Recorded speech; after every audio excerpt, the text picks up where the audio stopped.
are times where you could do like there are times where you could treat Oops.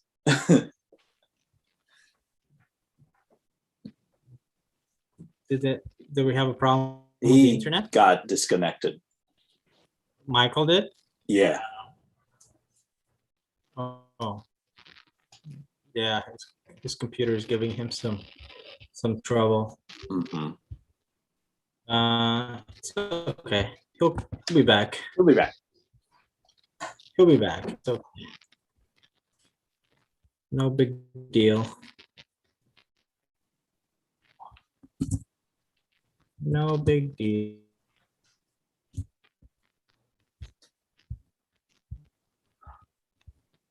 Is he back? Okay.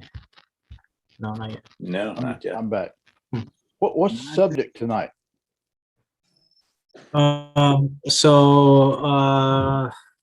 Well, I'm not sure. I mean, it's either morality or what is morality. I guess What's morality is what you have written. Yeah. Okay. So yeah, what is morality? And then we can kind of, if we get kind of stuck, then we can venture out and just talk Mhm. about morality in general. I don't know, whatever, I guess, wherever our discussion leads us. We can start with what is morality. That's such a, I think that's kind of like in some sense the foundational question about morality. Well, and then if morality is ultimately objective and subjective, or subjective, which is, it kind of follows from what is morality in a sense. So yeah, that's the discussion. It's one of those things to me where, like, you hear all the time in philosophy, you need to define your terms first. Before you have a discussion. But but usually defining your terms is enough for, okay, we're sitting down, we're having a coffee, and let's define our terms, and then, in the context of the definitions, let's see what we end up with. But when we're talking about something as like morality, that seems to have weight to it, an extra consequence. So it seems insufficient just to come up with a definition that works within a temporary context. We want to be able to come up with some sort of a universal Right. that will work. Maybe people can't agree on what things are moral or immoral, but at least everyone can agree in any context that when they say morality, this is the thing they're talking about. And that's kind of the big challenge. Yes, I agree. Yes. Yeah. It reminds me of when Plato wrote about Socrates. I think this was at the beginning of the Republic, where he goes around asking, "What is justice?" Right? Mm-hmm. And it's like, when I first read that, I said, "Hey, wait a minute! Isn't a discussion always you define the topic and then you discuss from there? But how do you define justice?" So what that means is he's basically sort of referring to the fact that people mostly have an innate sense of justice or right or wrong. It's just that it's probably different from one person to the next. It's not the same for all people. And so we're in the same situation when we're asking what is morality. It's as much from the gut rather than from the intellect when you're asked what is right or wrong. And that, to me, that tells me that the base, the root of morality, of ethics, is not rational. It's something in biology. It's something in our wiring, that how our emotions have evolved through millions or hundreds of thousands of years. And that's basically my position, that if you're going to talk about morality, you really have to start from biology. It's what we have evolved to sort of react negatively against, and what we view positively, and but that's just the root, sort of the instinctive gut reactions we have.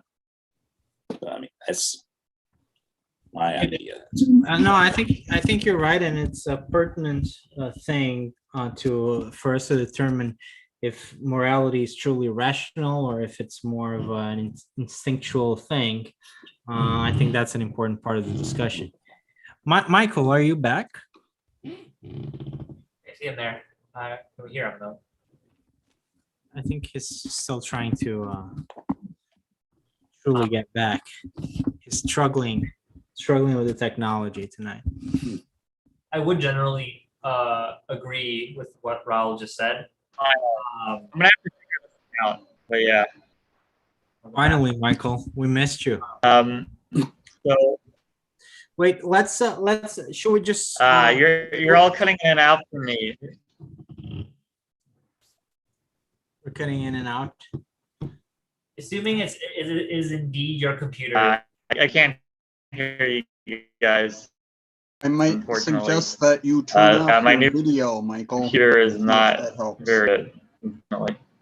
I'm going to message him because personally, I've never had a problem using my phone, but I've also never had a problem. I literally, sorry, I can't hear any of you, but Maybe feel you free can to try. keep continuing Maybe the you can discussion. try your I'll just- phone. If your computer really isn't working, try your phone. If you don't have your all right. Yeah, I'll turn my phone. yeah, if you don't have your work computer around. But it's cool. I mean, yeah, we can we'll figure it out. Is it okay if we start then? Should we start recording this? It says to me that we're already live on YouTube, so I imagine we're already recording. Yeah, kind of. You can take the YouTube, like after it streams, that stays on YouTube. Yeah, it does. I usually just do it. I do it twice. That's why I usually start recording more as a backup because nobody really watches it live, unfortunately. So, and then I kind of like record it and post it afterwards. That's usually when people watch it, when they watch it. So it's probably not a very efficient system. Hey, But redundancy is good. yeah, whatever. I mean, it's not like In that case, I would say might as well record. We've already started the conversation, the discussion. So let's go. All right, so we're going to talk about morality. So try to define morality, and it's a very hard concept to define. Yet, I think, like you were saying before, Matthew, it's particularly relevant in this discussion. So maybe we can start by trying to define morality. Who wants to go first and give it a go?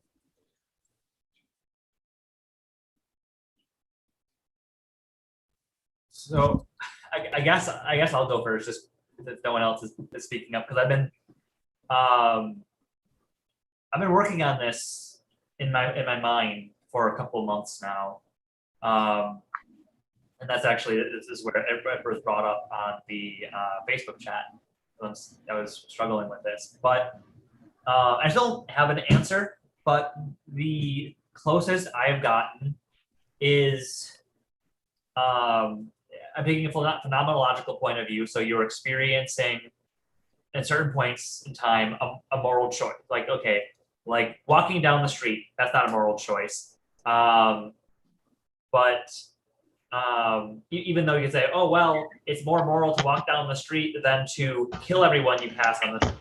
Well, no, but most people aren't going to kill everyone they pass on the street. They're just going to walk on the street. So it's not really a real choice that's being presented.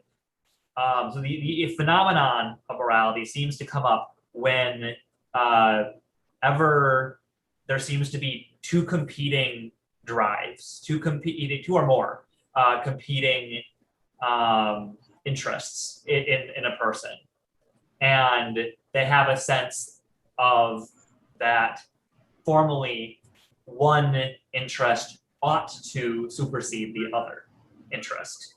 Doesn't mean it's the choice that they make, but they do have a sense that one interest is more valuable somehow. That is kind of the direction I have gone with that, because it allows us to kind of circumvent issues of, you know, it's the right decision, like drinking water is the right decision when you're thirsty, but it's not a moral choice. And making a right turn to go to a building that's off to the right is the right choice, I guess, in a couple of ways, but it's not really a moral one. But there's still moral choices that is a different kind of their ends are different. As opposed to another. Okay, so you're almost like trying to define it in terms of priorities, right? Like something priority Right. over another thing. I prioritize my health, and I also really enjoy the taste of Oreos. Those are both drives, right? And I may choose the Oreos, right? I may say I just really, really like how Oreos taste. But if my sense of morality might say that that health is a higher value than good flavor, then in spite of me making that, then I will have felt the wrong choice, and then I may feel guilty for it. But that's the crucial aspect. Is I may look at the salad as actually a moral choice in this context because I was pulled away from it, but it was still the correct one. Now I may also choose a salad, but I still felt the draw, a competing draw, to have the Oreo instead, and that was what suddenly in that moment made me feel like this was a moral decision. I don't want to be an echo chamber, but this is what I have on my refrigerator. What does it say? Nothing tastes as satisfying as good health feels. Yeah. Doesn't always yeah, work, but sometimes it does. Most of the time, it's good enough. Motivations, I think, would be a good way of putting it. And this is not on the list. It's heart healthy. Yeah, Or that's what they would have us believe. that's what, yeah. And apparently, the research is not really that clear on it. Yeah. What about the rest of you guys? What do you think about what morality is? Do you have an answer ready for that question, or how do you see it? I tend to think morality in terms of as a social, I wouldn't say construct, but it's important in terms of a social rather than individual level. And probably morality is and this is very vague. I'm just groping with this. It's a set of rules or norms that we arrive at in order that society is able to function in a way that is beneficial, or at the very least acceptable to enough people, to the point such that society doesn't break down. And whether something is good or bad there is really no intrinsic good or bad. It's basically what in the end society sort of converges on.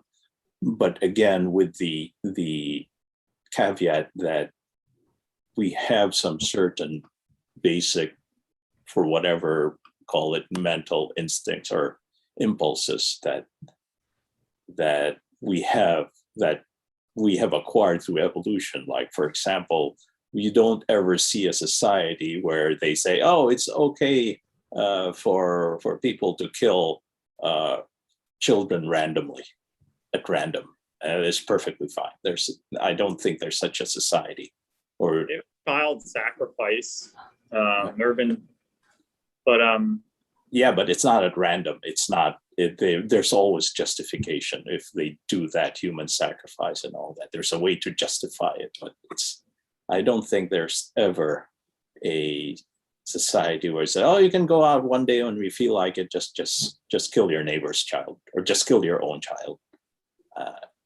So. But so one thing I'm interested. So you said it's rules that help keep a society together. So there's lots of sustainable systems for how a society could work that Right. we might still feel are immoral. Like for example, you could say that slavery is sustainable. Like Yeah. it could go on for a long time and not break down, but we still Right. might not feel it's moral, I guess. Yeah, but for hundreds of, well, not, I wouldn't say hundreds of thousands of years, for tens of thousands of years, the human civilization is basically accepted slavery as something that's fine, right? Or you get the small bands in, for example, New Guinea, and it's perfectly fine. It's not immoral in their societies to kill a stranger who stumbles into their territory. And they have justification for it. They say, well, whatever. It's not thought of as just a random act of thrill seeking or cruelty. And I'm glad that at least for us, morality has evolved beyond that. But if I judge them on their own, not on our own standards,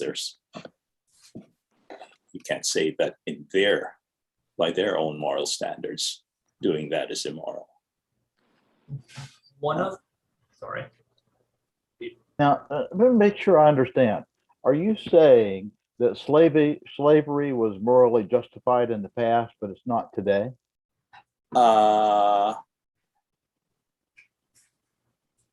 Yes, in the past, in certain societies in the past, like Aristotle certainly justified slavery.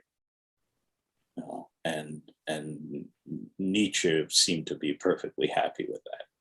At least, in the way he kind of denigrates slave morality as something that's,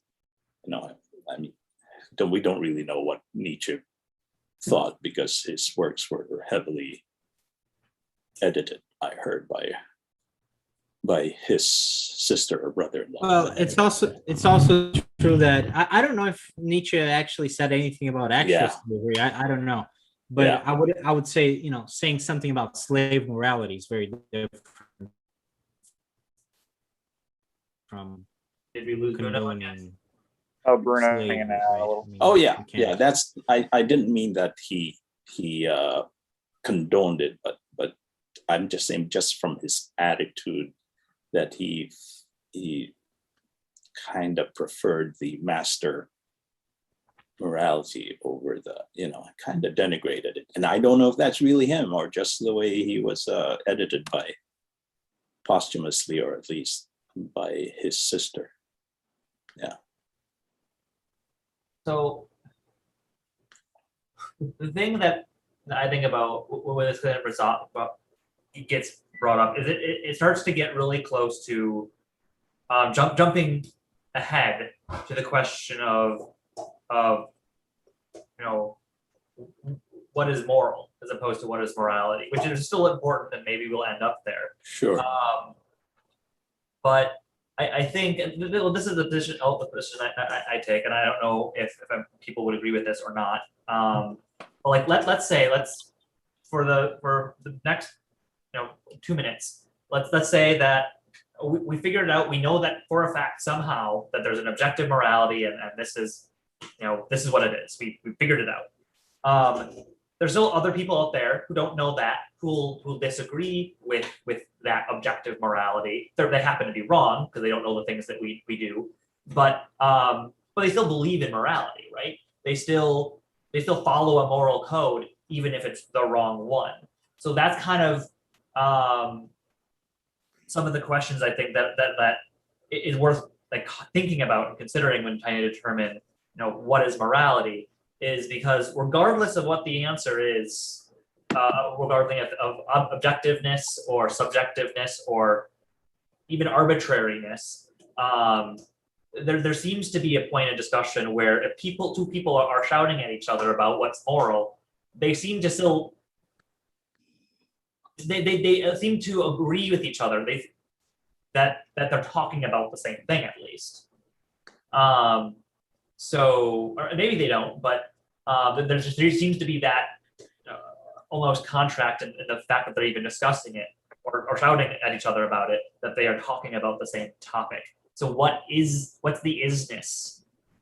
Yeah, so it's kind of like you're saying there's what's the answer, and then there's what's even the question. Right.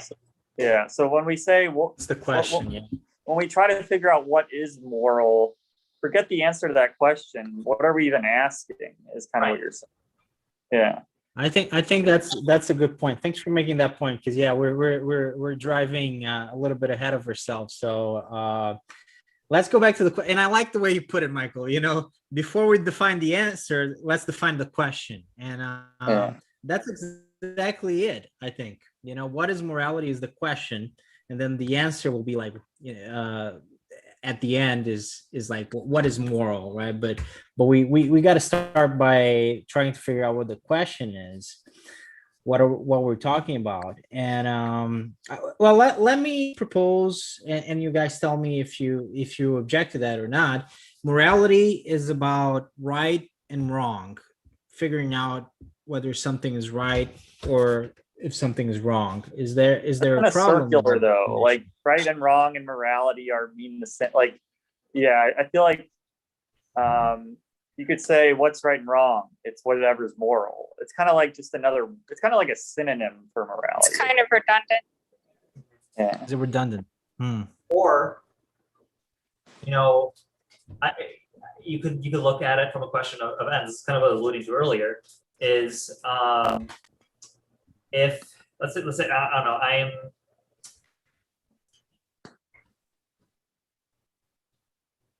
okay, here we go. So I am trying to drive to Milwaukee, let's say, all the way to Milwaukee. I could take the highway, or I could take the small roads near the highway. If my goal is to get there as fast as possible, there's a clear right and wrong decision to take the highway to the end of getting there as fast as possible. If my goal is to maybe have the best fuel economy, I might take the slower road, right? And but still there's a right and a wrong decision. But is it a moral decision? And I don't feel like it's a moral decision, even though there is still a right or a wrong. It's the end, because the end doesn't seem to be categorically moral, at least to me. My question is, I understand what is being said when the idea is put forth that there is no ultimate first principle right and wrong. But at the same time, you using your example of wanting to get Milwaukee,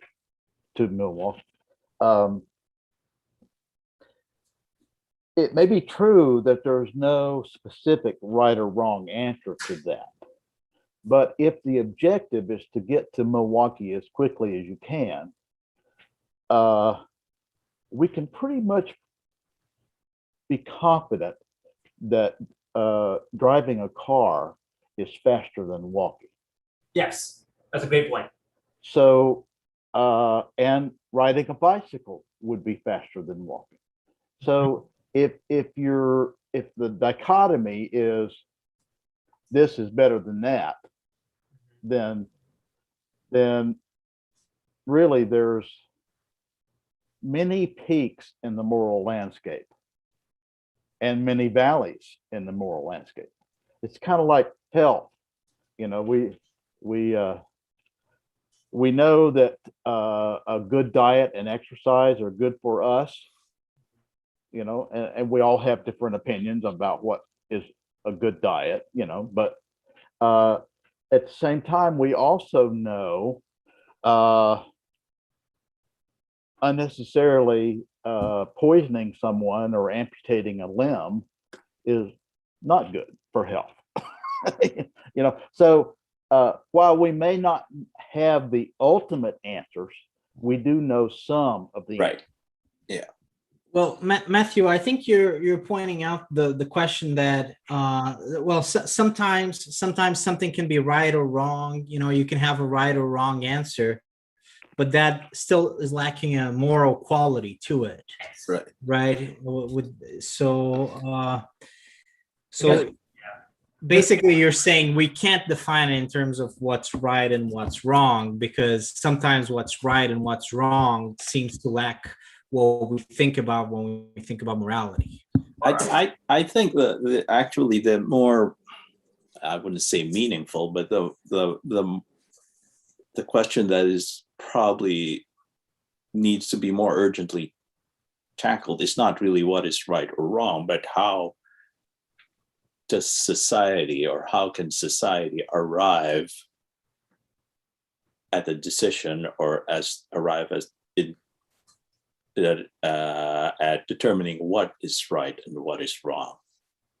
You know, how do you negotiate that thing, that, because especially in this day and age where the contact between it's unavoidable, intercourse between different societies having different values is unavoidable, and so a big problem is arriving at that sort of negotiated settlement as to okay, what is it that we will agree is right and wrong, maybe not even a personal sense, but maybe even in just a legalistic sense, or a sense of social norms, so as to reduce conflict between, for example, pro-life and pro-choice, or and other different sectors of society, or different societies, and that's something that I think a lot of people have been writing about today, about how do we arrive at that and avoid killing each other over what is to be considered right or wrong. No. Yeah. So in your view, morality is like this practical thing where we try to negotiate with one another and reach an agreement. So it's not something that comes from some fundamental source, or Right. I mean, there might be something that's a really objective, true morality, but who's to say what it is, right? Like, if you search for truth, how do you know when it's right in front of you? There's really no way. I mean, and so I would set that problem aside and just say, okay, maybe consensus of all the different voices, hopefully, might arrive at, yeah. So you're saying if the majority of society has a certain point of view, that is the correct point of view? I wouldn't say correct point of view. I would say that's what we probably have to live with, right? The majority but rules it's not majority. I wouldn't say majority. It's what you know, the negotiated settlement that we reach at. Okay, so Yeah. so help me out here. How did the negotiated settlement work out for people in Africa when Europeans decided to enslave them? Oh, it was not a negotiated settlement. you know. So I'm not going to say what the situation or the status quo that was established there, I would never say is something that was a moral arrangement. You know. Or sometimes there's a negotiation, it's just not a fair negotiation. Oh yeah, Yeah, I guess Yeah. it's like, I yeah, I would might and correct me if I'm wrong, Raul, yeah, but I might compare it to the sort of consensus that we form around speaking common language. Like we don't necessarily like sit down and have yeah, or you know, or do hand signs or something, being like, let's call this apple. Like, right, like it's just something that kind of develops, and the consensus is you goes up because maybe everyone has a slightly different version, but between their experiences, common and different, interacting with each other, they end up having Sure. somehow, you know, the magic biology or whatever it happens to be, right, you know, a way of recognizing a certain point of view. And similarly, language, like we're clearly communicating right now, right. but is language something that is universal in the sense that everyone will always understand each other? Well, no. And even the way things are structured are vastly different. Right. But there's clearly in various localities, you know, consensus Yeah, on how to speak with each other, how to communicate. right, Even within that community, there's a little bit of differences, you know, there's Right. variety, but on average, they can communicate with each other. yeah, yeah. And you know, I use the term negotiated, but that's more metaphorical than, I don't really mean a formal negotiation, but it's just, you know, you arrive at a status quo that hopefully allows, you know, some semblance of agreement and cooperation and less violence than without it. So, but yeah. Well, I'm not entirely satisfied with our definition of Mhm. the question. You know what morality is, because Right. it doesn't seem like we've really figured out what makes something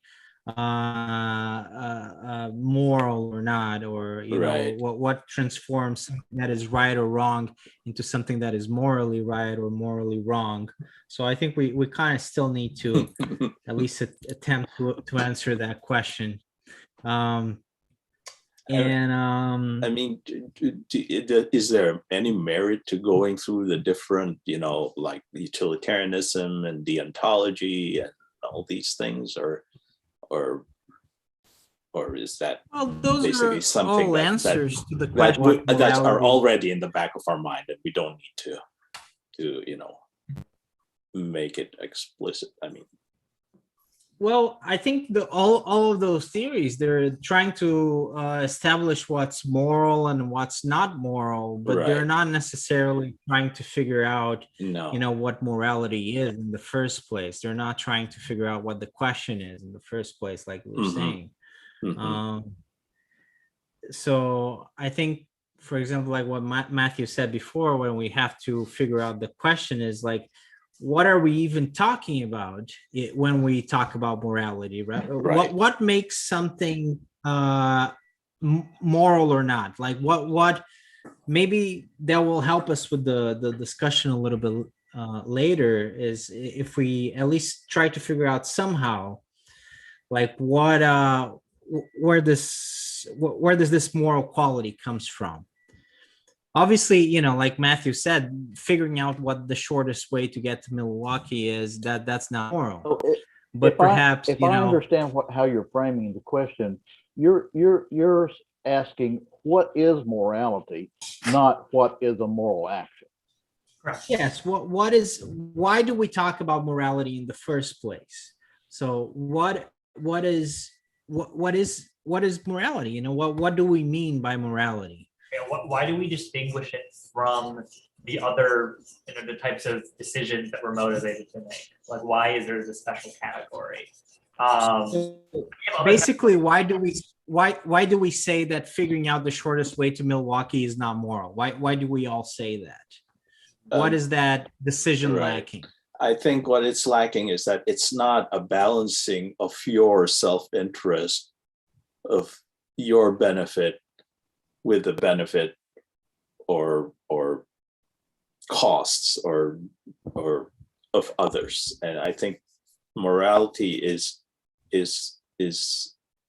our way of balancing that, what we feel is a fair balance, okay, or maybe one that leaves people fairly happy. I use fair in two different ways, but maybe morality is always in terms of your selfish interest and the interest of others, and now it's not just other people, it's also the interest of animals who obviously don't want to be in pain.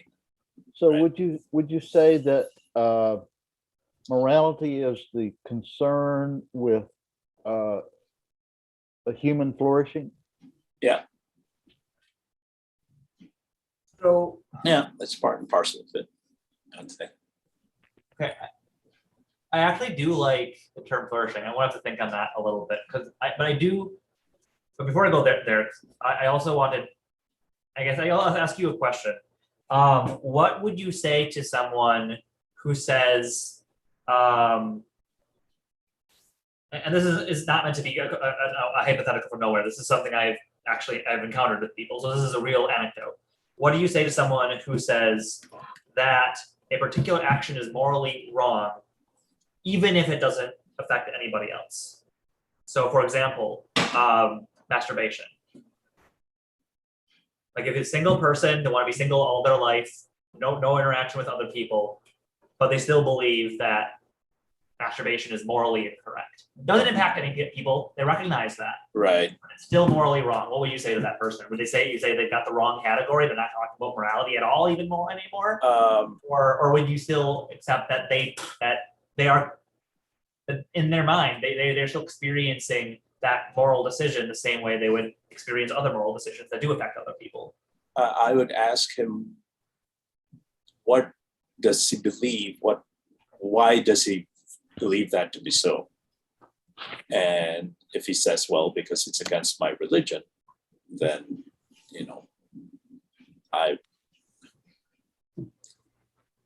I would say that is not, okay, I'm trying to put this into, that is more a constructed moral precept rather than. To say that masturbation is morally wrong, or to believe that masturbation is morally wrong, is to make a claim about reality. Right.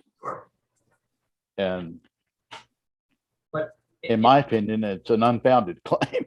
Right. dependent. Well, how is it a claim about reality? So it's a claim of, Well, if you're saying that if you perform this action on yourself, it is morally wrong, I think that is a claim about reality.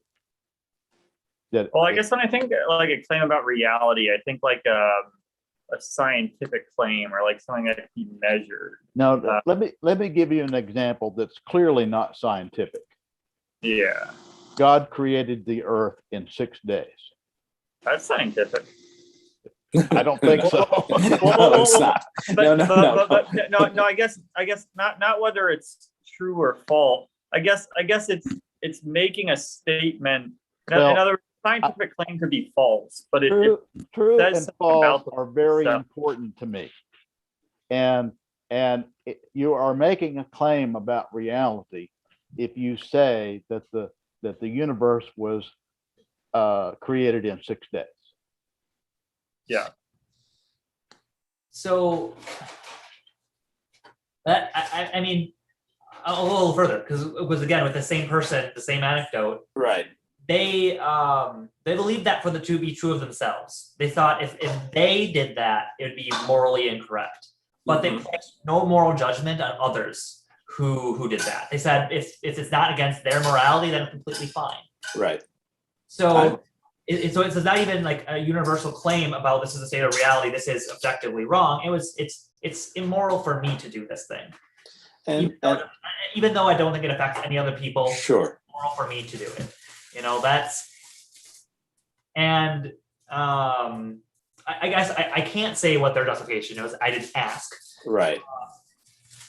However, one possibility is there's a professor of moral psychology. I think his name is Jonathan Haidt. I don't know. Yeah. Haidt. And he has this idea of moral matrices, and one of the I can't think of the term. One of the parts of the matrix, one of the Right. ways you can that he found that people were assessing around the world morality was a concept of purity. Right. Purity. You could make arguments perhaps about how certain times purity could be conceived to affect other people, but it was actually distinguished from other categories that were social. It was a matter of, okay, I don't want to eat GMOs because GMOs are impure, or I won't want to eat drink alcohol because alcohol is impure, or caffeine, or multiple different drugs. Yeah. They're impure, therefore they are morally wrong. Yeah, and he's basing it on the basic instinct that we have of disgust. And so I would say if he says, I think that's morally wrong, but I'm only imposing it on myself. And this is, again, so sort of things that society will have to negotiate. What are the things that we believe should be imposed on people, and what are things that, oh, okay, you want to believe that, that's fine, it doesn't hurt anyone as long as you don't impose it on other people. And This is kind of interesting. So I have a question. Are humans the only animal that tries to convince other members of the species that something is wrong? Like, we have a way of trying to convince other people things are right or wrong. Do other animals do that? I haven't said anything yet much in this conversation, but definitely other animals behave that way. Study about the behavior of wolf packs, and you'll find out very quickly, you'll learn some things about morality that the human race could pick up a lot from. So yes, definitely animals have morality. Not just do they have it, do they try to convince other members? Like, I guess they don't have language, so they can't really put together a good argument for why something is right or wrong. I feel like only humans can do that, but I don't know. Yeah, I mean, we can't really know what animals are thinking when we can only infer or hypothesize. But certainly a sense of fairness, what looks like a sense of fairness, exists in certain quote unquote higher animals. You've seen it in your own dogs when you seem to favor the other dog over one dog over the other, and it looks like the other one's throwing a tantrum, or at least is sulking. And experiments with certain animals, like I think vervet monkeys and others, have shown that they do react in a way that seems like they're upset if, for example, you give one monkey a grape rather than a cucumber for the same task. The one who gets a cucumber will react once he sees that the other monkey gets a grape, which is tastier than a cucumber. So I think there's basic, I don't know what it is, you can't jump to it, but there is this sense of Fair enough. and that they've been treated unfairly, and they react against that. And experiments on infants and toddlers also bear that And it's out. interesting. I remember watching March of the Penguins, and all the penguins, mothers, they have their babies, and sometimes a mother's baby will die, and she'll try to steal the baby of another penguin. And then the other penguins will see her trying to do that and try to stop her because it's unfair. So that's a really interesting example I saw of morality in animals. Yeah. So the example I also thought of, I don't really know if this is morality or not, and that comes down to, I think, not- But let me, Matthew, just to before you go to the second example, I think the one answer that I have for your first example is that morality is not really about society, even though it might connect to society. I don't think we really think in those terms. I think morality is really individual, and he is trying to decide what he should do or what he should not do, what he ought to do or ought not to do. And most times, granted, that does relate to society, other people, but it's not always the case. There are many instances in which that's not the case. So if you, Like, I've been thinking regarding purity related to like alcohol and sex and that stuff. I've been thinking the basis probably has something to do with like alcohol can cause people to act out. With as far as sexual stuff, it probably has something to do with that, like a belief that that should be reserved for marriage.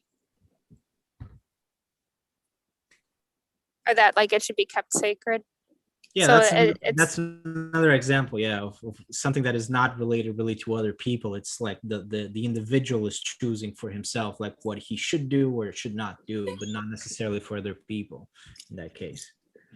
What's really interesting is sometimes I think historically moral attitudes have developed towards certain things, and those moral attitudes have practical benefits that the people don't even realize. So like I'll give an example. So like a lot of the Jewish religion, ritual hand washing was like a really big thing. Like before you eat, you do a ritual hand washing. Before you do a whole bunch of other things, you do a ritual hand washing. And it seems like that has no practical benefits really, but actually it helped reduce, for example, the Black Plague. And obviously, I don't think the Jews realized that that's what was doing it, but it just accidentally had that effect. And I wonder if like sometimes throughout history, there's things like that where people develop attitudes like about like what should be done, and they don't even realize what the benefit is. I don't know. I think that's predominant in history. Like you don't see a society that says you have to smear your hand with feces before you eat. You know, that society isn't here for long, right? They're all gone. Sorry, David. Yeah. They're all gone. Yeah. No, Michael, I think you're right. And just to kind of throw in an anecdote from the other side of the thinking, the very first incidents when a person used statistics and mapping to understand a problem was the cholera outbreak. And I think it was in England. In London, yeah. London. Yeah. And I can't remember the guy's name, but he started mapping out all of the cholera deaths on a map of London. And he noticed there were no deaths on this one street corner. And there was a brewery there. The people drank beer instead of water. Yeah, That- and he also There's the found case for alcohol. he also found the well that was the source. That's right? true. But Yeah, it was a sewer line or something. yeah. Yeah. Speaking of that, I'll be right back. I'm gonna get a beer. but You immoral thing. But Matthew, so you're gonna give us a second example. I'm sorry I interrupted you. Go ahead. It was fine. It was just because the bringing up the dogs. What it reminded me of was seeing a cute video. Basically, so like someone with their dog they've had for a few years and a younger puppy, and like, okay, you have to sit before you get a treat, and the younger puppy wasn't sitting and didn't really necessarily know that, but the older dog looked at the smaller puppy and then put its paw on its butt and forced it to sit down. Now I don't know if that's really a moral situation. Like maybe there's like, hey, we want food. Food is yummy. Sit down so you get some food. But given that we also as humans may tend to try to impose certain morals on our dogs, and our dogs can sometimes seem to realize what's wrong. And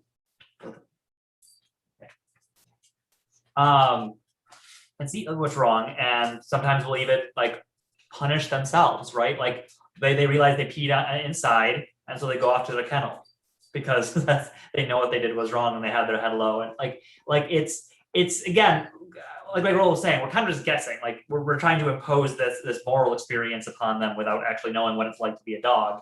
Right. But there does seem to be something recognizable there. Yeah.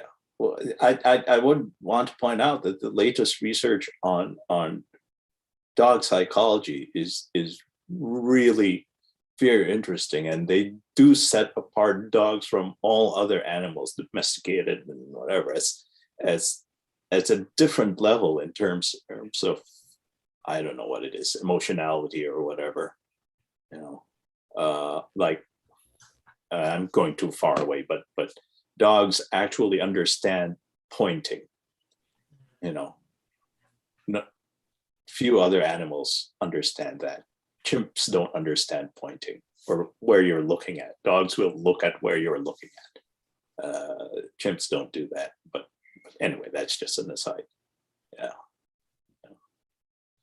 But I mean, another way to look at morality is in terms of what we think of to be moral acts invariably should be evolutionarily adaptive. That's probably something that why we evolved not killing people randomly, of not being breaking out in violent fits like chimpanzee males are liable to do. So because if we did that, then we probably wouldn't be long as a species. And I would just add, if I may, because I agree with what you're saying, I think. But in my view, it may be possible. We're familiar with the phrase survival of the fittest. Right. And to my knowledge, Darwin never actually used that turn of phrase. No. But that was Huxley. Even granting that, it's not survival of the fittest. It's survival of those who are best at adapting. Right. And adapting, in my mind, involves cooperation as much as it does competition. Mm-hmm. And the example that I have for that is that we're actually made up of trillions of cells that we all think of as alive. Even in our brain, we think our brain is alive, and it probably is, but we don't use the entirety of our brain for consciousness. And we know that because some decisions can actually be detected before we're consciously aware of them. So there are these subroutines that are running all the time, and they give us the results. And sometimes we rationalize or we give reasons for how we feel or think or act.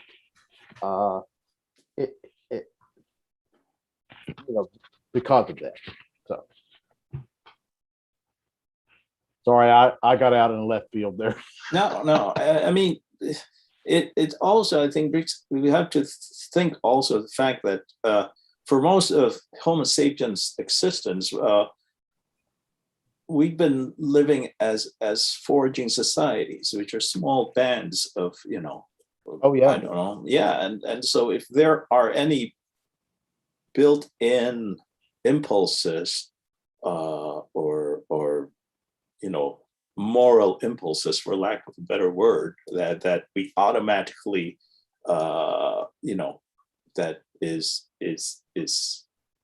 subconscious for us. It would be impulses that are adaptive for small foraging bands rather than for complex societies that we live in now. And so we build on those basic impulses and then use our conscious thought, our intellect, our prefrontal cortex to interpret our current society, the whole complex world that we live in, and try to using our intellect, connect that with our basic impulses. And from there we decide, okay, this is what's right. So And if I understand what you're saying, and I could be wrong, you tell me if I'm wrong. and I could be wrong too. It could be that our conclusions drive our reasons, rather than our reasons driving our conclusions. Conclusions in terms of our basic impulses. Yeah, I- behavior. yeah, certainly. I believe that, Yeah, I think a lot of things are rationalized after the fact. First, Yeah. we decide they're right, then we decide why they're right. Mhm. I don't like that, but maybe that's how it is. I don't know. I recall one study where this was with concerning patients with split hemispheres. But so they block the vision of one side or another, and they Sure. inform someone through one eye to draw a picture, right, of something. And so then they draw the picture, and then they ask the person, hey, why did you draw that picture? And they would never give the answer that, well, it would depend on the side of the brain. Like if it was it was The left side. right, one side, it was, yeah, if it was that, it was, oh yeah, because it told me to write it. But otherwise, with the other side of the brain, they would always be like, I heard bells ringing on the way here, or I saw a dog playing. There'd always be some order of rationalization that justified why they do that, which, okay, one could be a coincidence, but if you've done the experiment 10 times, and Yeah. every time they've drawn exactly what you told them Right. to do, and they've always justified it as something else, there's probably something to that. Right. That doesn't mean This- that every decision we ever make is like that, but it's No. definitely something that the human brain does. Right. This yeah, that the human brain, and I think he called it the interpreter, right? It's makes up stories to justify itself. I mean, and we're not even aware that we do that sometimes, or And Jonathan Haidt talked about that at length. yeah. Yeah, well, and I even think of sleep paralysis, like hallucinations during sleep paralysis. They have feeling like someone's pushing you down. It is always to justify why can't you move? Well, if you're not being able to move, it must be because someone's pushing you down. So you actually start feeling somebody pushing you down, Yeah. despite the fact that there's nobody there. I've experienced sleep paralysis, I think, about 3 times in my life. And it does, you feel a tightening of your chest, like somebody, a weight bearing down on you. And it turns out it's some carjacker. It's Ghost. Don't you know that? No, my mind actually made up was this. It's weird. You're asleep, but you're awake, and you can't move. And then my mind made up this lady in white lace sitting at the edge of my bed, but I knew it was something I was making up. But you it's can see it. Please tell us the rest. nothing happened after that. I knew it was a ghost, or I knew that I was imagining that it was a ghost. And even though I did not believe in ghosts at that point, but you know, it's scary though, because some people have died from sleep paralysis. You know, it goes on into a heart attack or something. It's related to a heart rhythm problem or something. But anyway, I've had sleep paralysis before, but it was sort of a neutral experience for me. I think because I've heard of it before and I knew what it was, so it didn't really scare me. yeah, you know, it's different. Right? But like, people having like sleep induced hallucinations, there are like scary stories on the internet of things people saw in their rooms while they were coming out of sleep. I've had that before, but fortunately not like scary, more like neutral or even kind of nonsensical. Mhm. Interesting. Yeah, I heard a few other people say that it was scary for them, but yeah, maybe if you're aware of it, it's not as bad. Yeah. So yeah, I think it would be interesting to ask like something that a lot of people would believe is wrong, like say murder is wrong. What does that statement mean? Does it just mean a lot of us wouldn't want to be murdered? Does it mean that murder, you wouldn't be able to sustain a society if you did it? Does it mean there's a God that's saying murder is wrong? What does that statement mean? Yeah, interesting. Murder is one of those things that are universal taboo. I think all societies have a prescription. Are view murder as immoral in terms of murder that's just killing a person for no valid reason. So everyone agrees it's wrong, but Yeah. what? Actually, is it really the other way? It's wrong because everyone says it's wrong. Like, yeah, like what do we mean when we say it's wrong? I think ending the life or the existence of another sentient being Mhm. is wrong.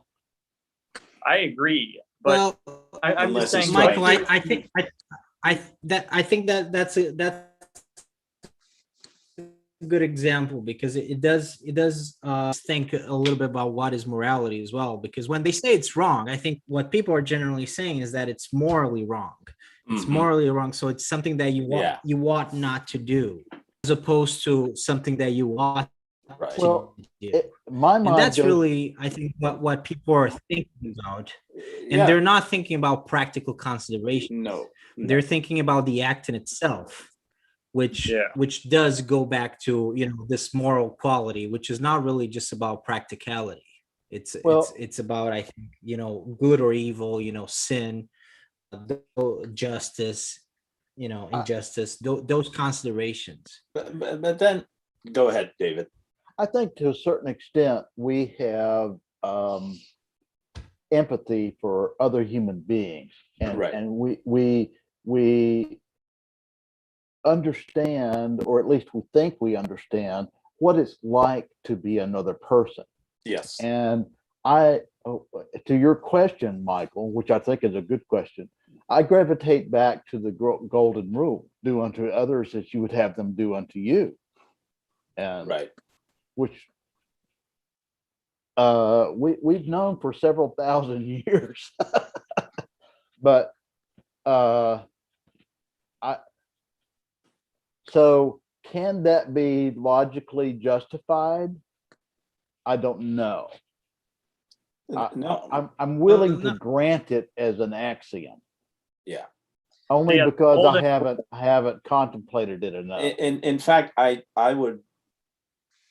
tend to believe the theorists who say that empathy is an adaptive evolutionary trait, that Could be.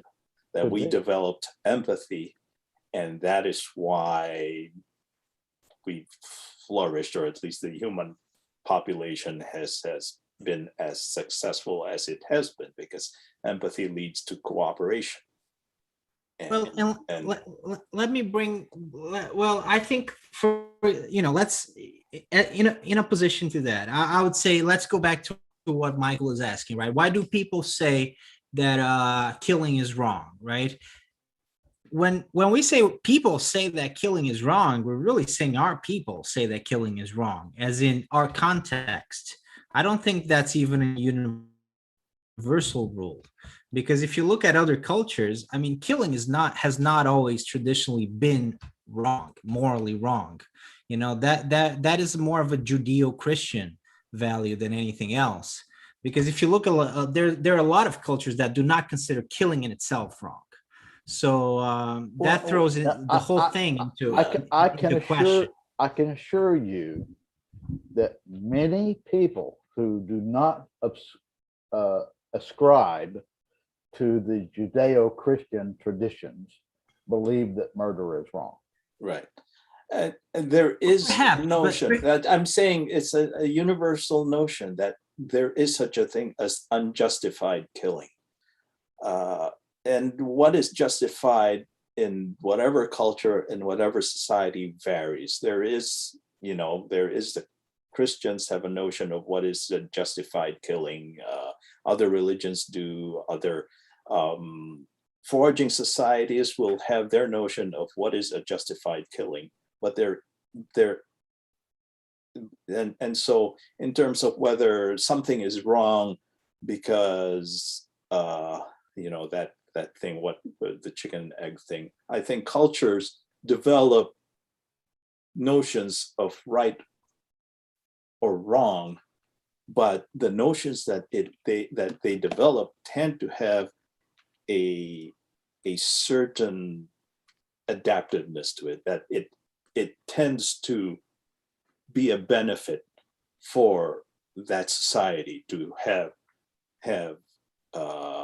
that system of morality as designed by maybe the religion that they adopted, or maybe the whatever consensus that they reached. But then I go back to, there's a lot of very sustainable systems of society that we wouldn't think are moral. Like slavery, you could say is sustainable. It's not moral though. So I don't know if adaptiveness. And if I can just interject, it didn't actually work out for the people who enslaved other people.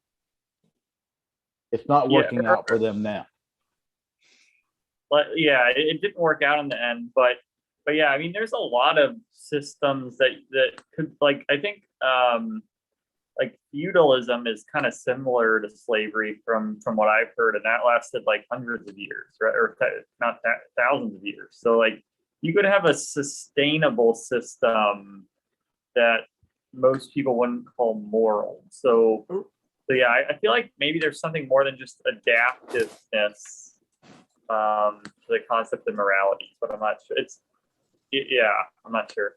Yeah, but I would also, and this doesn't mean I'm condoning it. I'm just saying that I think in the societies that, for example, when you read about, Rome or Greece, I don't think there's a notion, even among the enslaved peoples themselves, that what's happening to them is immoral. It's unfortunate, it's a tragedy. I think the attitude is, oh my God, we lost the war and now I'm in this, but I don't think they're even, so in a sense, that is the moral system they live in. And well, this is my fate. My city lost the war, and they killed all the men and enslaved all the women and children. And that doesn't mean that what happened to them isn't bad, but I'm just saying they're not even it's not a matter of morality. It kind of reminds me, I was watching this episode of Joe Rogan with Yeonmi Park. Have any of you heard of her? So she's a person who like escaped from North Korea. Mm-hmm. And she talks about how some of the people there are, but like so many people there are so starved and hungry like when you look at them, they're just pure skin and bones, but you don't even like feel that it's bad because you're just kind of so used to seeing it all the time. Maybe morality's it's so this is kind of a dangerous place to go, but kind of going back to what Raul said, maybe if you live in a time where something is just so commonplace and that's the way it is, like you don't even think of it as being immoral. Yeah, I don't know. So one of the things that, if my understanding is correct, and my source for this is speaking to one person with who was an anthropologist, but a couple people were anthropologists, but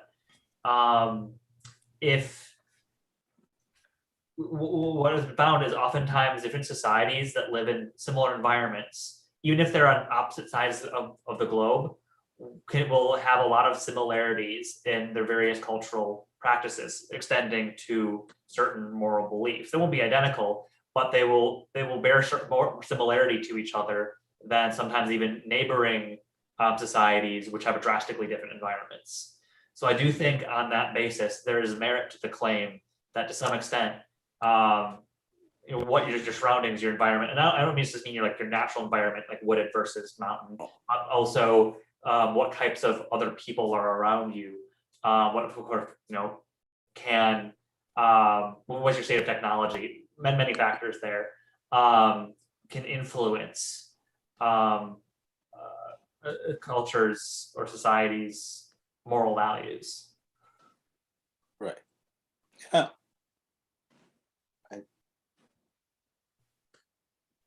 I wouldn't object to that at all. Go ahead, Bruno. Well, this makes me think, I'm still stuck in this, the original question, what is morality?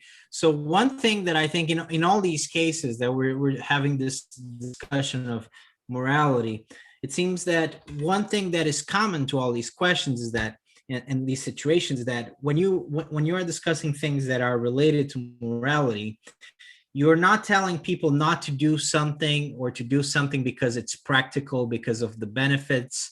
What you're really saying is, well, you shouldn't do this, even though that's going to benefit you. You shouldn't do this because the thing itself is wrong. So it's something that it's not about the logic of things, which is how we usually make decisions. This is what is peculiar about moral decisions, is that even when you should do something because it benefits you, for example, let's say you should keep your slaves, if you're a plantation owner, that will certainly benefit you.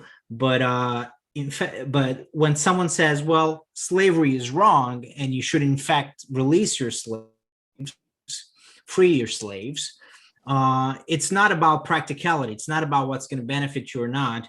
It's really about something that is, it kind of goes beyond that. It's about, you should do this because it's right, because it's not about practicality. It's because for some reason you consider this to be a wrong behavior in all instances. So, and I don't know if this is peculiar to the human race. It might be a peculiar thing to the human race. I'm not really sure. Or conversely, Bruno, you fight a war over it and you lose. And that's how the decision gets made, rather than anything having to do with, oh, I morally think that this is no longer right. No, I'll go and fight a war about it, and it turns out we lose to the other guys. So I guess that must make it right then. Fight makes right. I don't think anybody's saying that. That's kind of a different. The people in the North, like in that case, if we're going to talk about that specific scenario, like the people in the North, they believed that slavery was wrong, but they didn't believe that because of practical terms, right? Just to reinforce the example, they believe that as a principle, slavery was wrong in that case. I lost your audio, Bruno. Maybe everybody did. It's the freaking internet. Can you hear me again? Yeah. Just maybe the sentence right before. So I think that perhaps the reason why in that particular case the people thought that slavery was wrong, whereas in the past that wasn't really a widely held belief, is that because perhaps the American ideas of equality, you know, the that created the republic, that created the nation, it really You're cutting in and out. is difficult. If you're going to create a nation, I'm sorry. If the whole point is that people are supposed to be equal, and then you're going to have slaves, I mean, that doesn't make sense. And I think it's very hard to justify Right. that belief. So that might be, maybe it was part of the case, but, you know, regardless, sometimes people make these decisions that something is wrong just because it's wrong, because it's not because of a logical thing, it's not because of practicality. It's even if that's good for you, you still shouldn't do it. Like Well, when you tell a kid you shouldn't go into that store and steal bubble gum, it's not I mean, for the kid it's good to steal bubble gum provided he doesn't get caught. I mean, it's good for him, but you're teaching him that the act of stealing is wrong in itself, right? And this is what defines, I think, these morals. I understand what you're saying, but I personally And these moral believe rules. that the kid who steals a pack of bubble gum or the plantation owner that enslaves people, as a practical matter, it is not good for their lives. And Right. that's my opinion. So in the case of the plantation owner, let's say it's like way before the Civil War. There hasn't been any debate about whether slavery is wrong yet. Why would it be? There actually was. Or there still was discussion even way back. But I mean, we can. There has to be some situation where you can get away with it. Like there has to be. But like we could always say, well, how do you know you? People got away with slavery for tens of thousands Yeah. of years. I mean, there has to be I a don't think- situation No. where you could be confident you could get away with it. I mean, I'm not saying I like those situations. I wish those situations didn't exist. I wish whenever you did something bad, you'd probably get caught and say you shouldn't do it. But there's got to be situations where you'll probably get away with it. So the question is, those. Well, we can go back to Matt's example of the masturbation. You know, imagine this teenager, you know, he's looking at this really nice poster, you know, he's not going to have a girlfriend for a couple of years, you know, and he gets tempted by this very nice, this something very about nice woman we- in the wall, you know. We now I know your autobiography, Bruno. Well, no, in terms of masturbation, I don't think anyone arrives at the conclusion that masturbation is immoral without society telling him it is, or her. Okay, let's be equal opportunity here. I can't imagine somebody who decides that this thing that gives me much pleasure is bad, unless society told him growing up that no, don't do that. That's bad. I think you'll Elon go blind. Musk says that. Yeah. No, but so I've heard like some people say by not doing it, and I feel like maybe this is kind of a contrived argument, but some people say that by not doing it, it encourages you more to seek out another mate, a girlfriend. So it encourages you more to, try to find another mate rather than just staying by yourself. I don't know. Right. But, Who knows? yeah. But DNA has been doing that for but I mean, millions of years. I'm gonna add.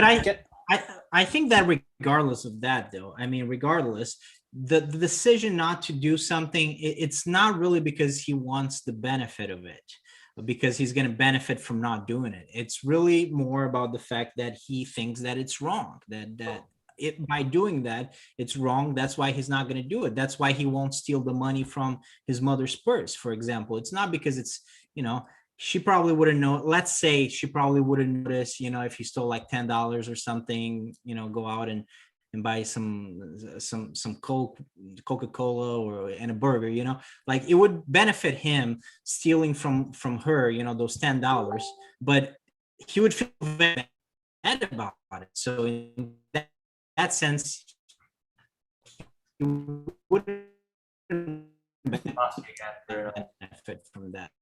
But it's really about the action.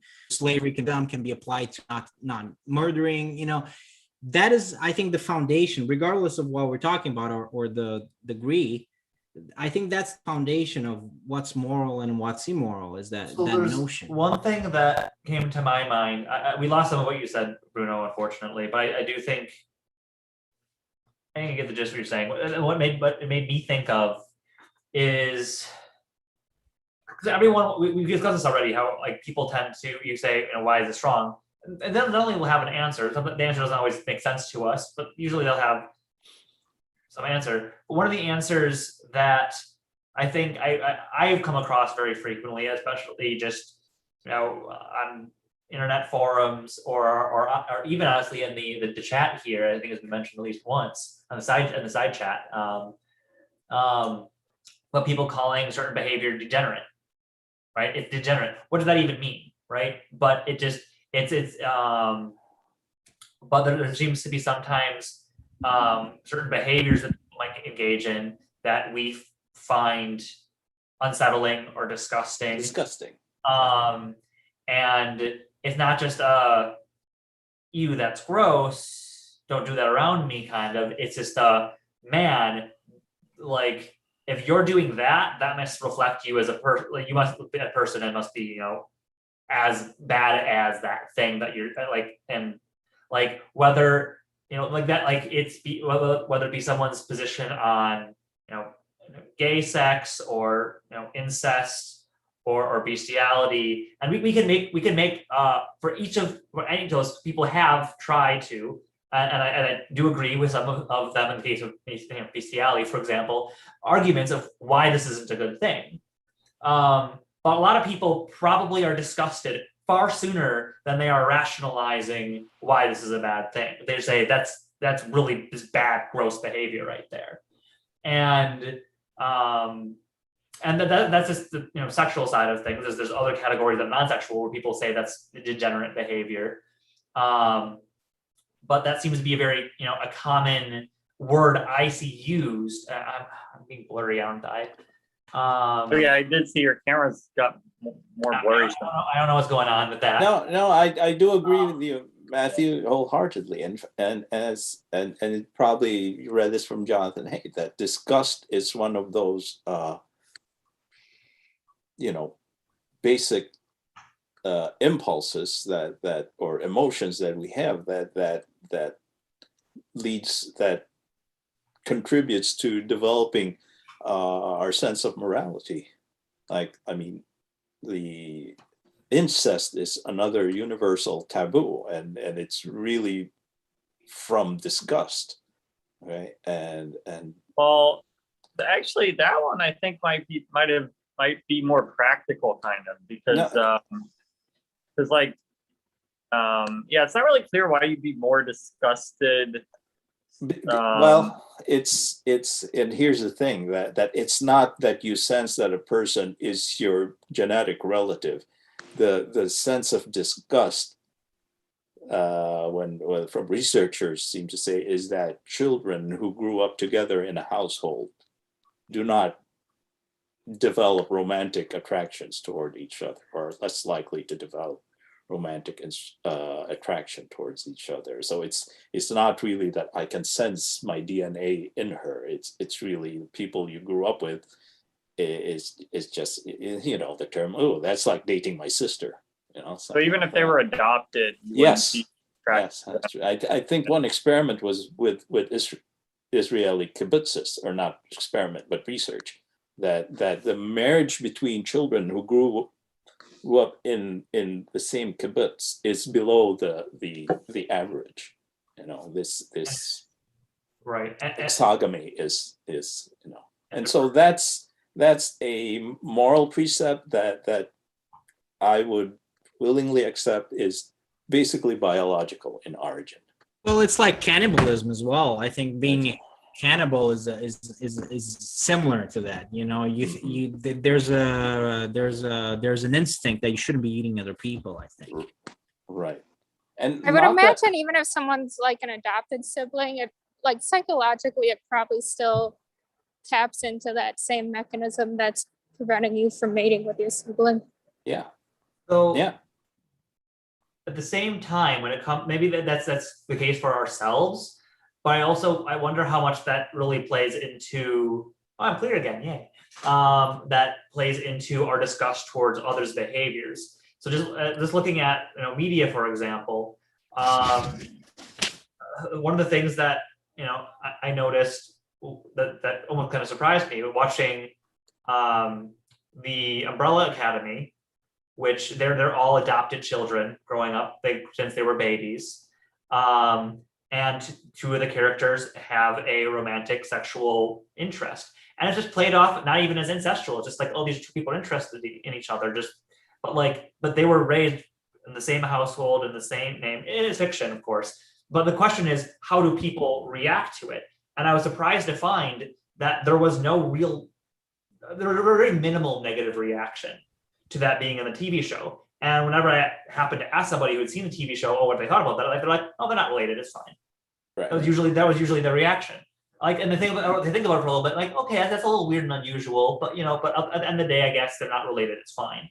So now this is based on my anecdotes now, but it does seem to me that the outward disgust of other people's behavior may relate more to the concept of the biology of it, at least today in modernity, than the adoptedness.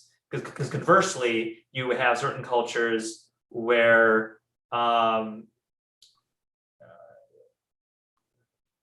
you want to keep, that doesn't say things in the family per se, but you want to keep things within your class, and sometimes that class means within the family, even if that might be like your cousins or second cousins. That's everyone that encapsulates your entire social status. So that's less disgusting than engaging with someone who is a different class. No, I mean, even when I say that disgust is sort of, like a primal impulse, it is certainly a disgusting reaction can be solicited through social conditioning, all right?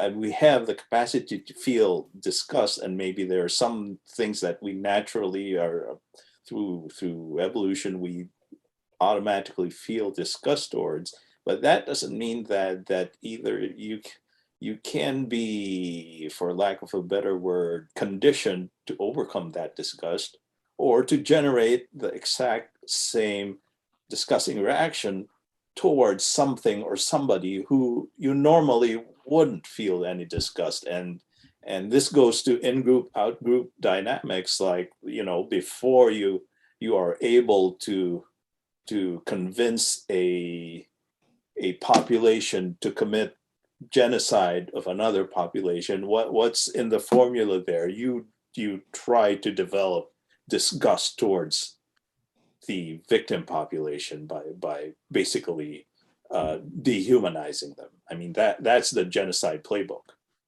right? And, Propaganda. yeah, exactly. And so part of morality too is all these things about in-group, out-group dynamics, like between when people started to think that actually enslaving other people is immoral. And I think the term used is they have enlarged their circle of empathy. That's one way people state it, and that what used to be an out group that was okay to treat them as non-humans no longer is okay because you enlarge your circle and say, no, they are like us. They're not any different from us. And so you treat them the way you would treat people you always considered to be your part of your group. So complex. Well, I think a lot of think that. Go ahead, Michael. Okay. Yeah, I was gonna say, I think a lot of what makes morality tricky is I feel like we do have an innate sort of biological sense of morality, but the problem is the morality that we evolved over time, it's very much based on heuristics that may not apply to every situation. So the evolved morality is only approximate, and it doesn't, and that's part of the problem. So there's a lot of things that might disgust us that in fact don't reduce our survival chances at all. No. And there's a lot of things that really seriously affect our survival, but we haven't yet evolved the morality for that. So I think that's a lot of the times where it gets tricky. I was reading a bit ago that like our sense of disgust can have a lot of false positives. Yeah, I would believe I that. agree with that. Yeah. And that I was reading, it was something about why do people, like, why is there a sense of, I don't know how to put it, like mild repulsiveness maybe about people who might look different from you? I really like what you just said. Our sense of disgust can have a lot of false positives. Mm-hmm. That's Good way to put it. Yeah. Yeah, it's you know, it's for example,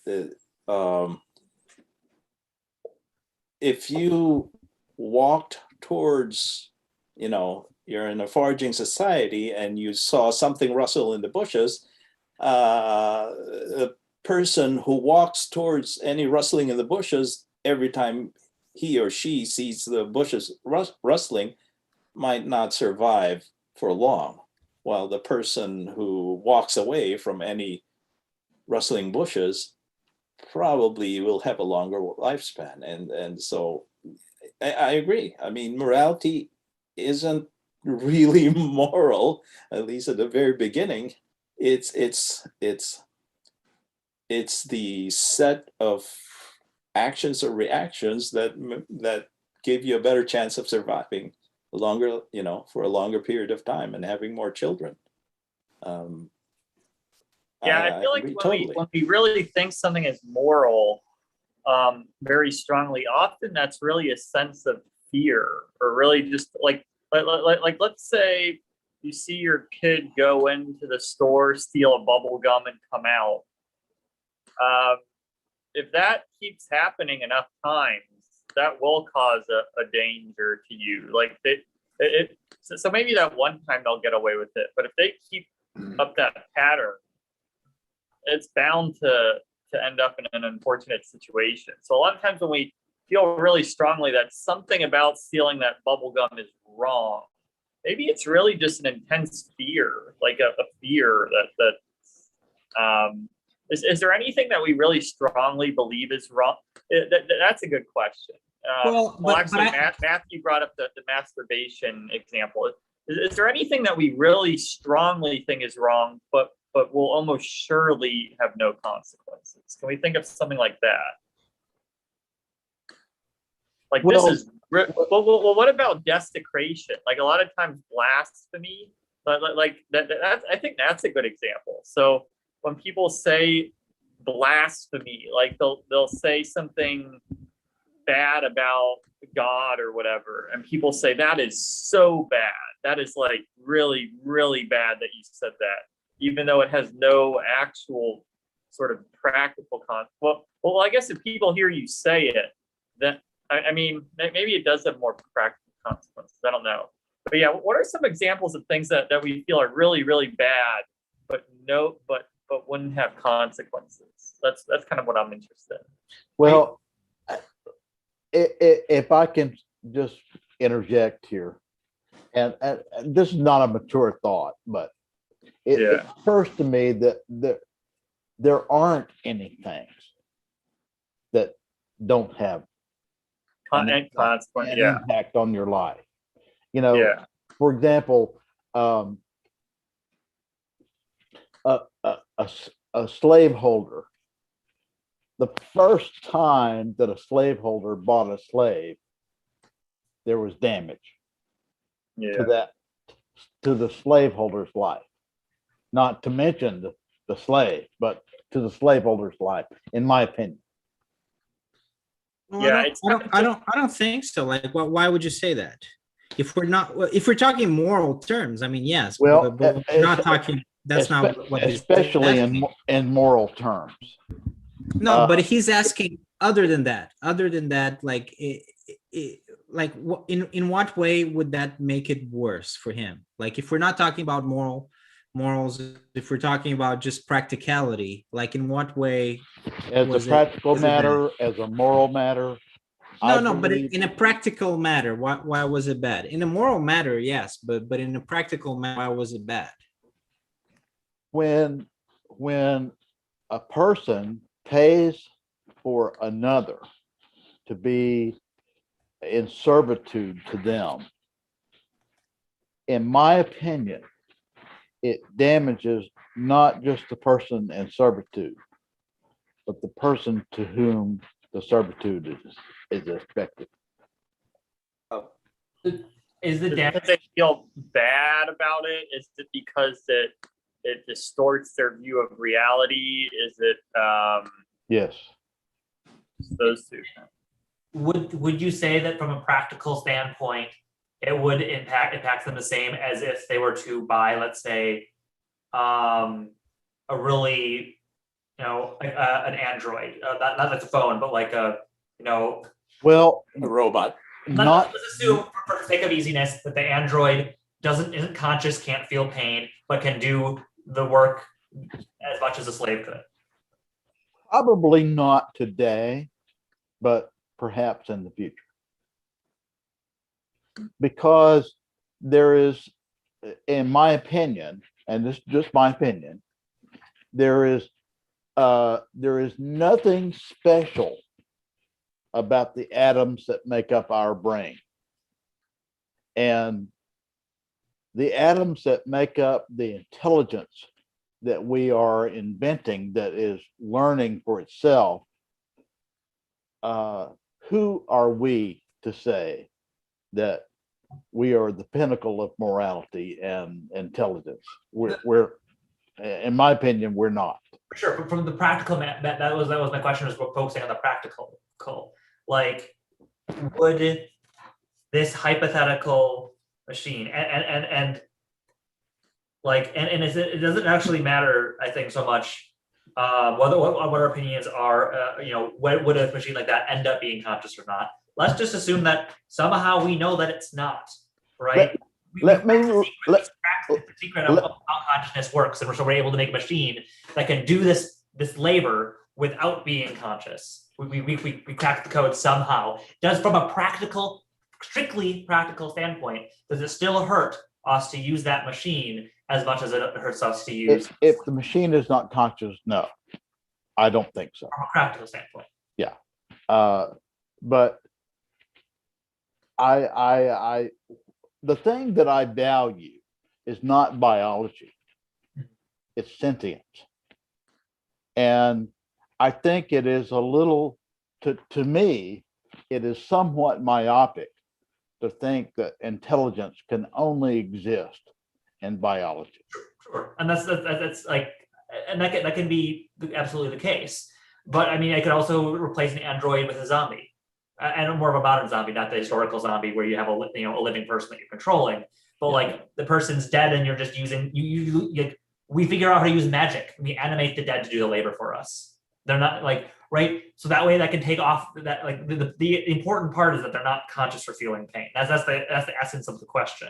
What are actual opinions about sentience doesn't matter, I think, in the question I'm asking. I am not following you. Okay. I cannot imagine a a world where sentience doesn't matter. Well, no, that's not. I'm not saying the sentience doesn't matter in the world. That's not the claim. The claim is where the ability to do complex labor, let's say plowing a field, let's say simple farming, just doing the farming for us, where the capability to perform that labor doesn't have to be associated by necessity to consciousness, right? I am not able to define sentience or consciousness. I'm not eligible for that Nobel Prize. You don't have to, right? That's beyond the scope of the question. The point is, I'm trying to evaluate, because your argument about the practical standpoint still seemed to hinge somewhat on the consciousness or the sentience of the human slave. And so what I'm trying to, well, at least that's what I'm trying to figure out, is if we were able to remove that factor, does the practical aspect change, or is it independent? That's what I'm trying to figure out, is there's an actual connection between these variables in your argument. That's what I'm trying to figure out. I totally do not follow you. Let's No, I think we're reaching Okay. we're kind of like reaching 9 o'clock, so maybe we can finish the discussion soon. So what do you guys have any like takeaways? Have we been able to kind of like shed some light into the question of what morality is, or not? Just from my part, like from my side, like a final something that I've kind of thought about while we're talking. It seems that morality, to me, I think it's kind of like a byproduct of something that is even that comes even before morality, which is like some values that inform our view of the world, and that in turn seems to determine if we think that something is right or wrong, morality, right? I don't know what you guys think about that, but that's why, for example, slavery would be an example. If your value is equality, slavery all of a sudden seems like that's something that would be wrong. If we're not talking about today, we're talking about the mentality of people in the 17th century or the 18th century. Or for example, something else like fairness, like if fairness is if you see the world in terms of fairness, perhaps extreme income inequality might seem that it's something ultimately wrong. Whereas if fairness is not your major consideration, if you're more interested in say hard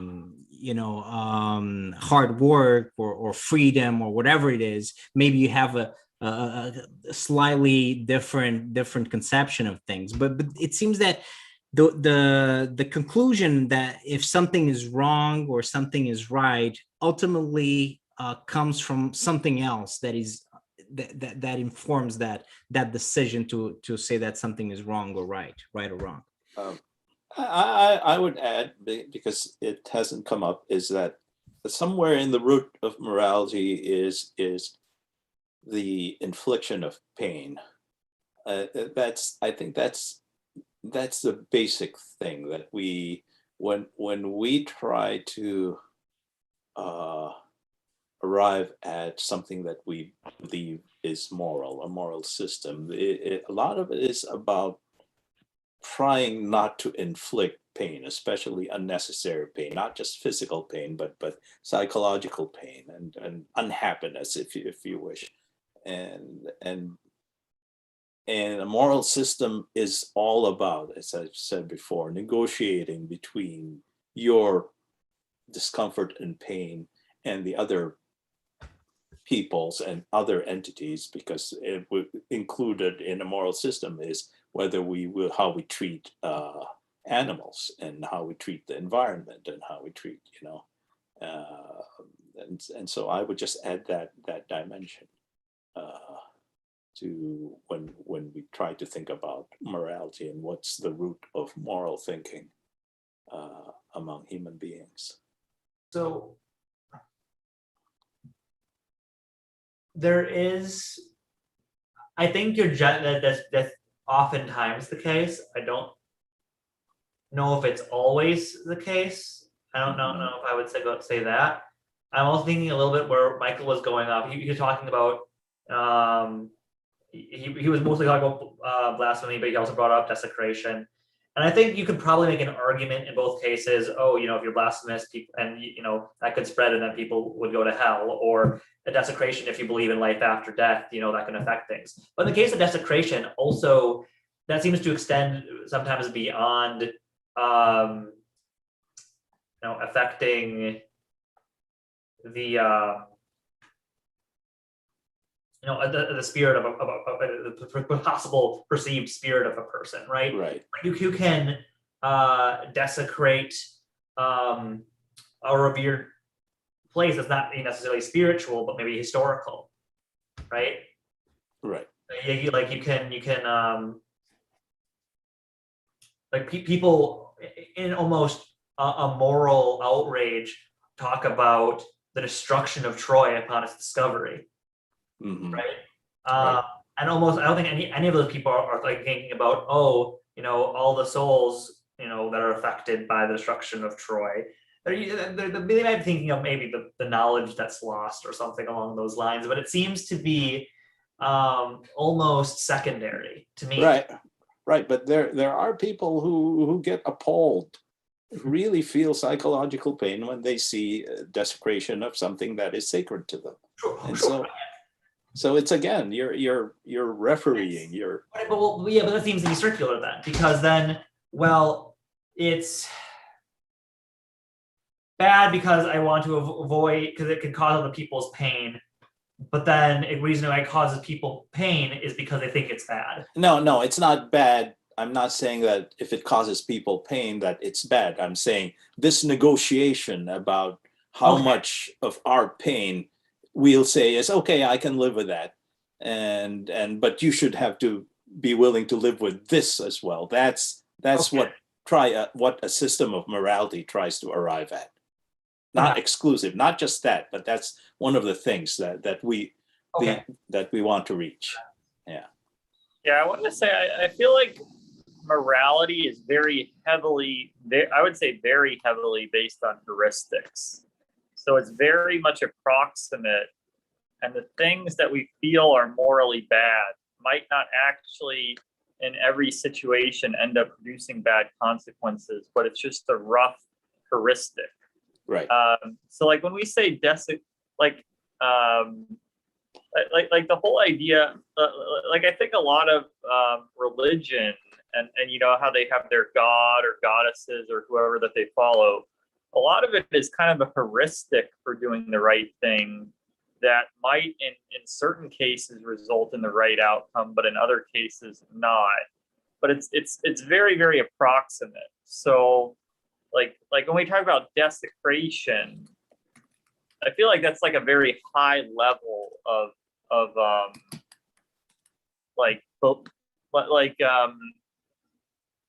basically you believe that you should follow the god or goddess or whoever because the other people in your society kind of believe that, have discussed it with you, etc., etc.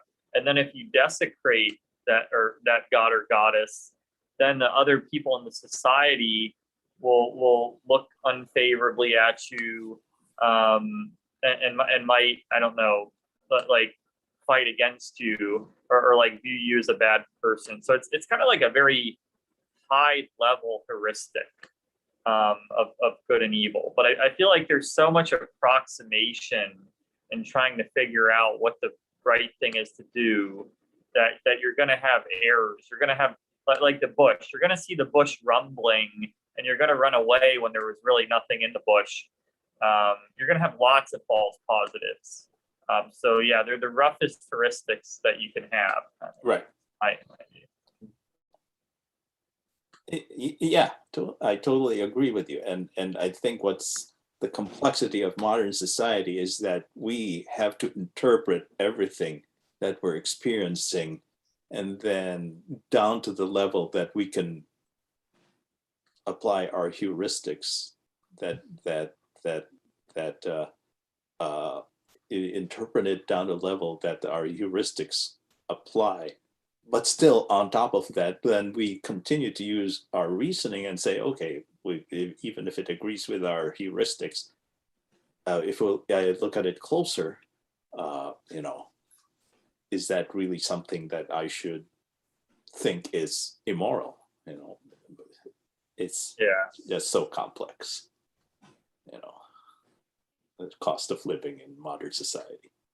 Yeah, we have to keep revisiting our heuristics because there might be cases where they're way off. So yeah, with the pace that society's advancing at, it's like we have to revise our heuristics more than ever because we're always finding things. Like for example, if you go to the doctor and get a shot, well, that feels really painful, right? Like let's say it's either a vaccine or I don't know, some other kind of shot. It hurts a lot, but it's actually it's actually very beneficial for you, right? So we have to keep revising our heuristics Right. over and over. Well, I think what you're saying is that we have to reevaluate what it is we value. For example, if you value being alive, you might undergo the scalpel. Yeah, exactly. And run some risk. Now, let me just say, and because I know Bruno has had it with us. But no, I mean, I enjoyed the conversation. It's just I don't want people to get bored of us more. no, you're fine. You're totally fine. Let me just say that this is a very interesting question, and all of these points of view that have been expressed factor into my thinking on this subject, which is good. And Matthew, I hope you'll come back. You are a remarkable addition to these other guys. Thank you. I appreciate that. Like I said, I still have the other commitment, so I may come back occasionally when. Okay, we'll figure it out. There's a particular topic that I'm like, this is just something.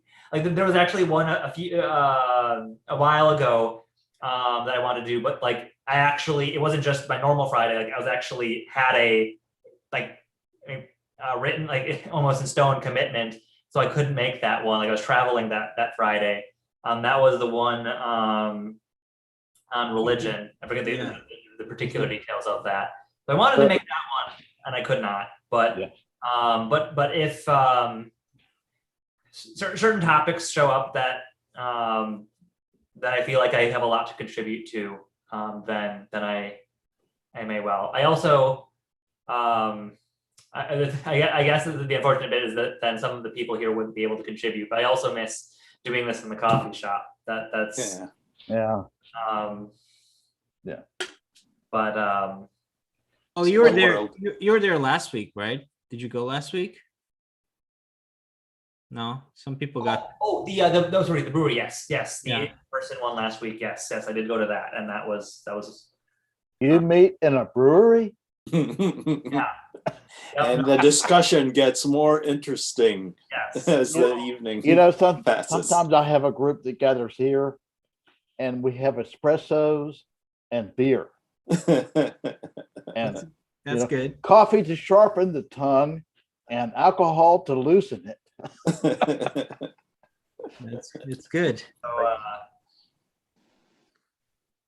So yeah. No, we'll get together, and I'm sure Matthew will come back for some of these discussions, and we'll figure it out. We'll figure it out. Maybe the scheduling is part of the problem because Fridays are not good for you. So that's really the big thing. I think And it still depends, like there's I'll have other things going on the days sometimes, but Friday for certain is a little bit more challenging. Well, we're more important than anything else you have to do. Of course, of course. Those should be your values. Yeah. But yeah, let me end the podcast here. Thanks for watching, if anyone was watching. And I hope you enjoyed